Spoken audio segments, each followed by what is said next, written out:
Bura vaxtilə dünya dediyimiz yerin boz bir küncü idi. Hər şey boz idi, hətta göy üzü də.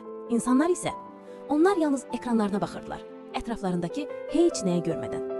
Amma balaca bir qız vardı, adı Liya. O gün tozlu bir zirzəmidə unudulmuş bir şey tapdı. Əvvəllər ağac adlanan şeyin şəklini. Və inanmayacaqsınız, o səhvədən kiçik, qurumuş bir toxum düşdü. Liya ovcundakı bu balaca möcüzəyə baxdı və pıçıldadı. Sən hələ də yaşayırsan? Betonun çatında kiçik bir yer tapdı. Toxumu ora ən gizli yerinə gizlətdi. Və hər gecə, həftələrlə ona gizlincə su verdi. Sadəcə bir neçə damcı. Və sonra o səhər gəldi. O sərt betonun arasından balaca, parlaq, yaşıl bir cücərti çıxdı. Liyanın üzünü görməliydiniz. O qədər xoşbəxt idi ki, sevinclə gözləri doldu. O cücərti böyüdü, göz qırpımında boz küçəyə rəng gətirdi. İnsanlar ilk dəfə ekranlarını buraxdılar, maraqla yaxınlaşdılar. Amma Liya cəsarətlə cücərtinin qarşısında dayandı.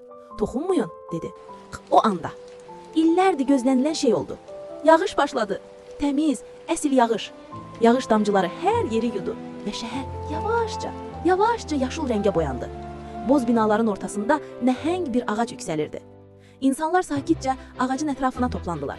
Və Liya, o sadəcə gözlərini yumdu və yeni bir küləyin üzünü oxşayışını hiss etdi. Çünki balaca bir ümid, nəhəng bir dünyanın yenidən nəfəs almasına yetər.